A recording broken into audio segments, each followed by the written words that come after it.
தமிழ் மாதத்தில் வருகின்ற கிருத்திகை நட்சத்திரத்தை அன்று கொண்டாடப்படும் ஒரு விழா. தென்னிந்தியாவில் மிகவும் உற்சாகமாக கொண்டாடப்படும் விழாக்களில் இதுவும் ஒன்று. கார்த்திகை தீபத்தின் முக்கியத்துவம். கார்த்திகை தீபம் என்பது சிவபெருமானுக்கும் முருகனுக்கும் ஒன்று தொட்டு கொண்டாடப்படும் மிக பழமையான திருவிழா. தீபம் ஏற்றும் போது நமது வாழ்வில் செழிப்பு மற்றும் ஐஸ்வர்யத்தையும் ஏற்படுத்தும். எதிர்மறை சிந்தனைகளும் தீய எண்ணங்களும் நம்மளை விரட்டும் என்று இந்து மதத்தில் ஒரு நம்பிக்கை உண்டு. பல நூற்றாண்டுகளாக தொடர்ந்து இது பின்பற்றி வருகின்றனர். இன்னும் அதிக அளவில் பழமை மாறாமல் கொண்டாடப்படும் விழாக்களில் இதுவும் ஒன்று. குடும்ப நலன், நோய் நொடி இல்லாமல் வாழ்வு, சுற்றுச்சூழல், நட்பு, அனைத்து வளமும் பெற வேண்டி ஒற்றுமையாக இறைவனை பிரார்த்திக்கின்றனர். இந்த நல்ல எண்ணெயில் ஏற்ற வேண்டும், வீட்டை சுத்தப்படுத்த வேண்டும். நீரில் கழுவும் பொழுது ஒரு கைப்பிடி கல்லுப்பை போட்டு சுத்தப்படுத்த வேண்டும்.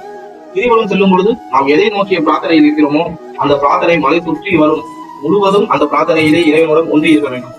செல்போனை தவிர்க்க வேண்டும். மற்றவர்களுடன் அடிக்கிறதெல்லாம் தவிர்த்திடணும். சரியாக கடைபிடித்தோம்னா இறைவன் நமக்கு பிரார்த்தனையை நிறைவேற்றி கொடுப்பார்.